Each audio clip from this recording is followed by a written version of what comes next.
Hello everyone, welcome to DS net education. My name is Divya Soni. UGC NET commerce की previous year questions की series start की थी मैंने, जिसमें मैंने 2020 के जो कॉमर्स का पेपर हुआ था 17 अक्टूबर में, उसमें फर्स्ट पारी एंड सेकंड पारी दोनों के क्वेश्चंस मैं करा रही हूँ यूनिट वाइज, जिसमें मैंने business environment, international business, accounting and auditing के और बिजनेस इकोनॉमिक्स के क्वेश्चन करा दिए। आज बारी आती है हमारा जो नेक्स्ट यूनिट है बिजनेस फाइनेंस का। अब बिजनेस फाइनेंस में किस प्रकार के क्वेश्चन पूछे गए और उनको सोल्व कैसे करते हैं, वो सब तरीके हम लोग आज देखते हैं। क्वेश्चंस भी देखते हैं, स्टार्ट करते हैं।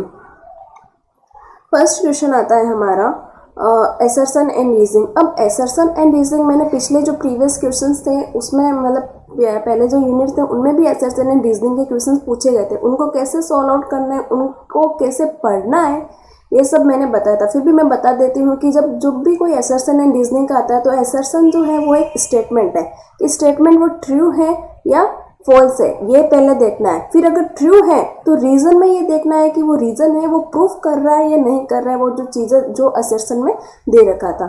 इससे पहले मैंने जो बाकी सब्जेक्ट के जो बाकी यूनिट्स के जो प्रीवियस ईयर क्वेश्चंस कराए वो मेरी प्लेलिस्ट में पढ़े, और इनकी पीडीएफ जो है वो मेरे Telegram channel DS net education में मिल जाएगी। तो आप टेलीग्राम चैनल पे भी वहाँ पर ज्वाइन कर लीजिए, और यहाँ जो है वो प्लेलिस्ट में जाके आप देख सकते हैं। तो बिजनेस फाइनेंस का फर्स्ट क्वेश्चन हम लोग देखते हैं। एसर्शन है A firm opt for buying an assets he equivalent annual cost of ownership and operation is less than best lease rate. इसमें यह कह रखा है कि एक फर्म है वो बाइंग मतलब एक एसेट्स को खरीदना पसंद करेगी क्योंकि उसकी जो लीज रेट है वो ज़्यादा है। ये हमारी लीजिंग जो बिजनेस फाइनेंस का जो लीजिंग जो चैप्टर है उसमें से क्वेश्चन पूछा गया है कि एसर्शन में ये कह रहा है कि लीज रेट है जो कोई एक पर्टिकुलर एक कोई एसेट्स है, उस एसेट्स की लीज रेट तो ज़्यादा है लेकिन उसकी बाइंग कॉस्ट है वो कम है, तो फर्म क्या ऑप्ट करती है, बाइंग कॉस्ट को ऑप्ट करती है। तो एसर्शन तो हमारा बिल्कुल ही ठीक है, बिल्कुल ही सही कह रहा है। और रीजन में देखते हैं कि ऑपरेटिंग लीज। अब ऑपरेटिंग लीजिंग में दो टाइप्स की लीजिंग मैंने पढ़ाई थी, operating lease and financial lease. हमारी लीजिंग में दो टाइप की, मेन तो दो है, बाकी और भी बहुत सारी लीजिंग है, वो भी हम लोग देखेंगे। तो operating lease are attractive to equivalent user if lease payment is less than users equivalent annual cost. इसमें यह कह रखा है कि एनुअल कॉस्ट ऑफ बाइंग मतलब कि जो एसेट्स की बाइंग कॉस्ट है वो ज़्यादा है ऑपरेटिंग लीज से, तो फर्म ऑप्ट करती है ऑपरेटिंग लीज को। इसमें ये मतलब कि रीजन भी, मतलब रीजन तो नहीं लेकिन ये स्टेटमेंट जो सेकंड वाला स्टेटमेंट है ये भी सही कह रहा है कि ऑपरेटिंग लीज है वो कम है, बाइंग कॉस्ट है, तो फर्म क्या करती है, जो एक पर्सन क्या करता है वो करता है ऑपरेटिंग लीज को एडॉप्ट करता है। तो क्या हमने स्टेटमेंट फर्स्ट में तो देखा कि एक फर्म है वो मतलब उसकी लीज रेट कम है, उसकी लीज रेट ज़्यादा है, तो वो बाइंग कॉस्ट को परचेज करती है, बाइंग कॉस्ट को वैल्यू देती है। लेकिन इसमें बात करी ऑपरेटिंग, क्या एसर्शन रीजनिंग को मतलब एक रीजन देखे तो रीजन नहीं, ये दोनों स्टेटमेंट बिल्कुल ही अलग है, डिफरेंट है। इसमें तो ओनली लीजिंग के बारे में बात करी, इसमें ऑपरेटिंग लीजिंग के बारे में बात करी है। तो एसर्शन एंड रीजनिंग दोनों तो ट्रू है, लेकिन रीजनिंग है वो राइट एक्सप्लेनेशन नहीं दे रहा है। तो हमारा option number second, both A and R true but R is not correct explanation of A। तो ये सेकंड ऑप्शन है जो हमारा सही हो जाएगा।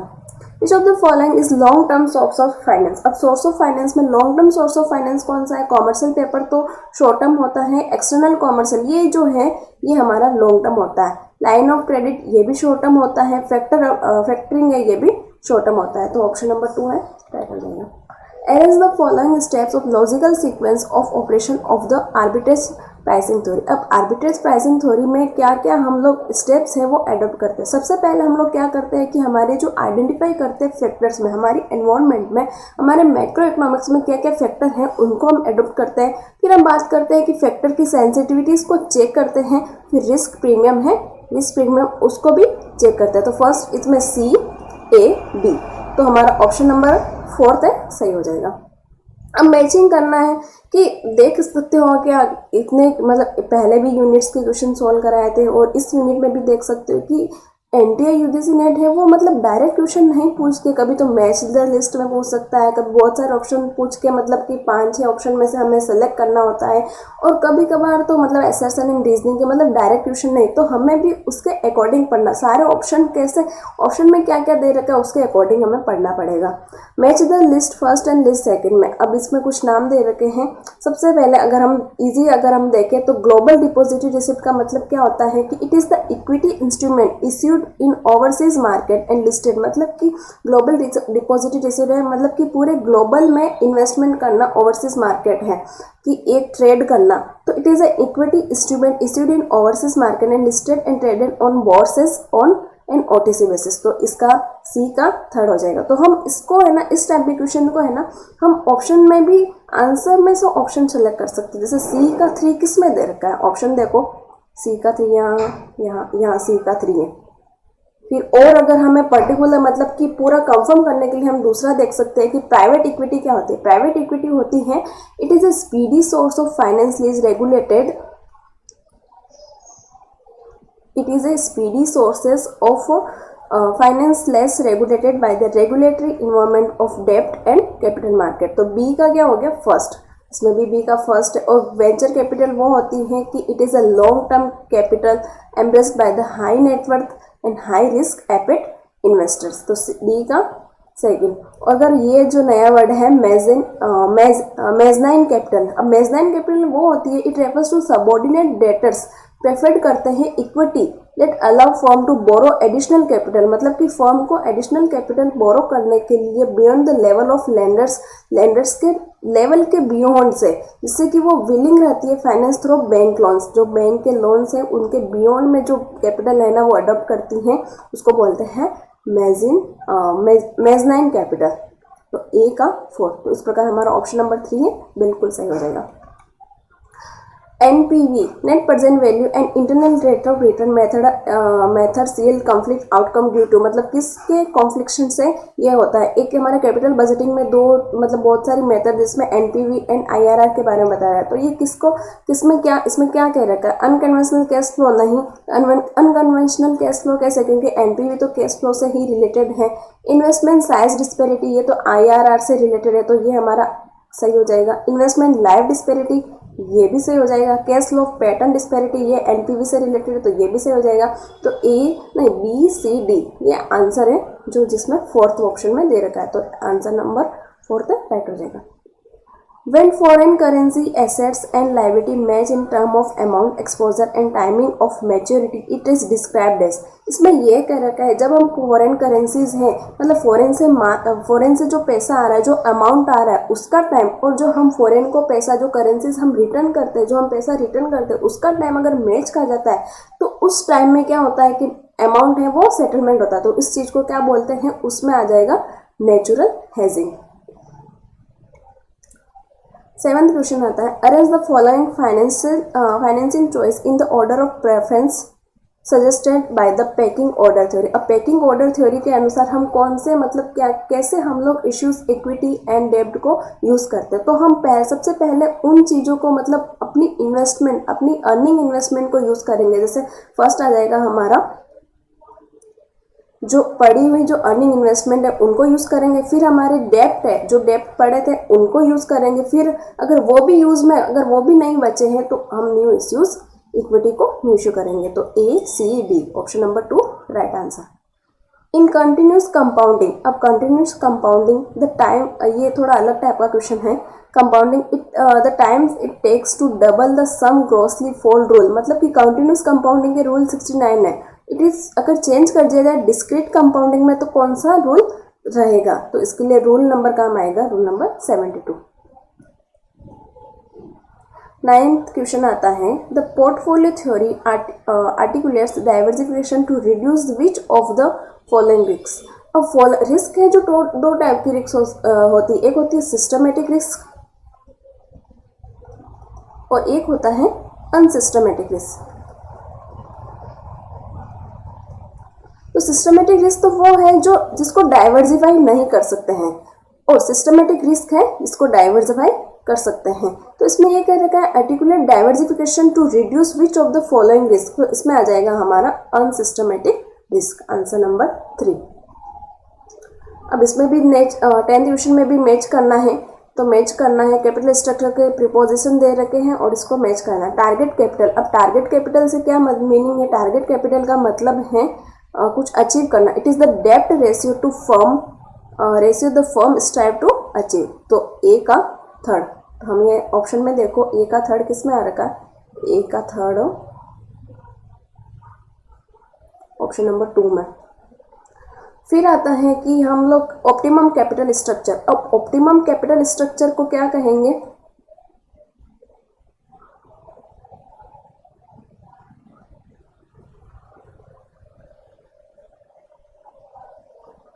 इसका आ जाएगा फोर्थ।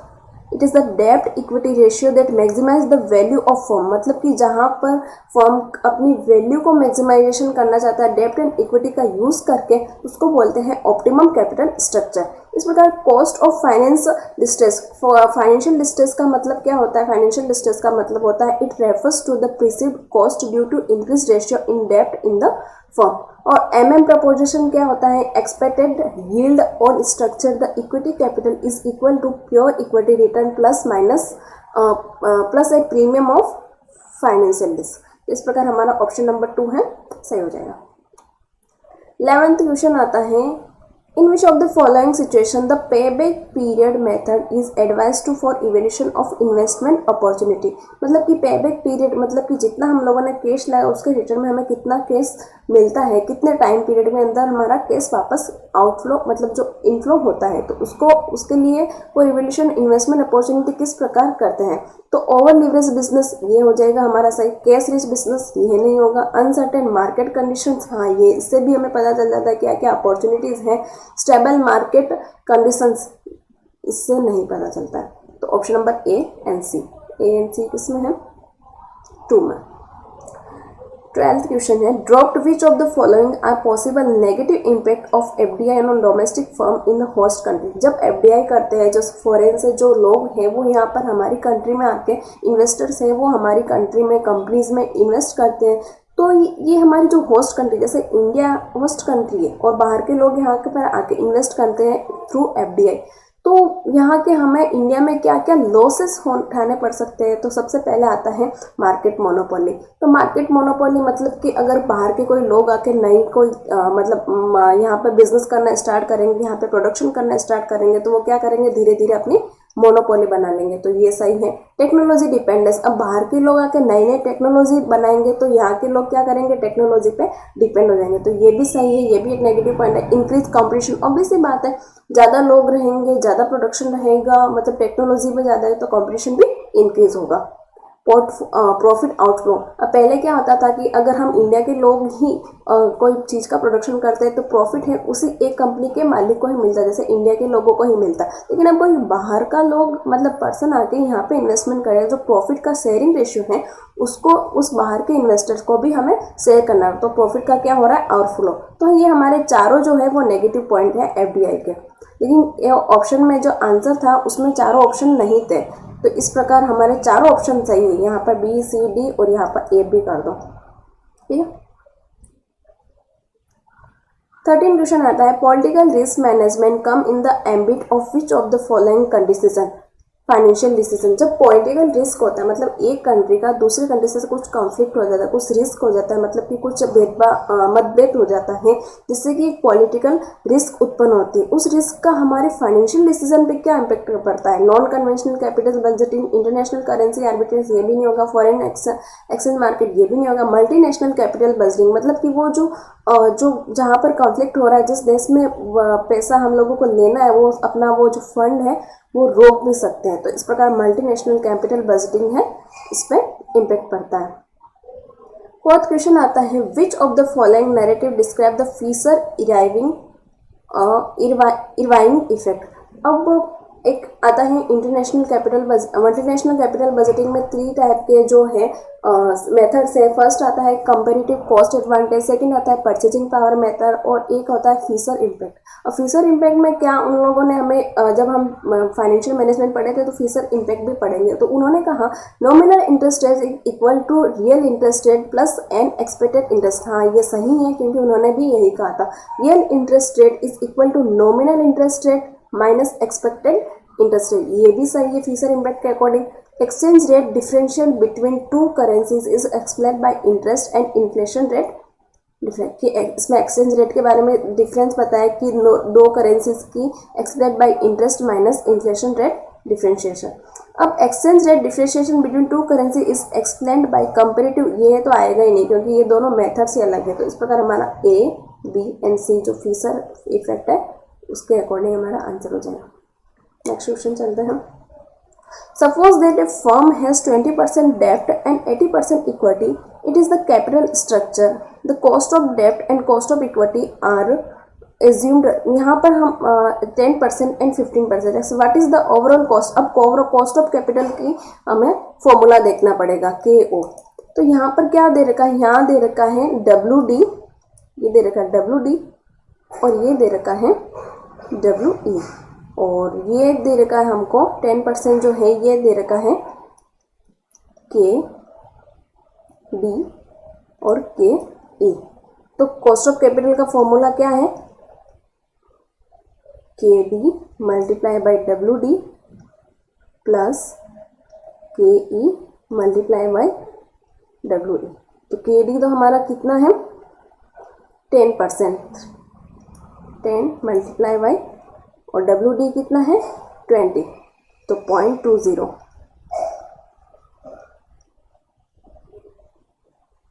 0.2 नहीं सिर्फ 2 आ जाएगा यहाँ पर, प्लस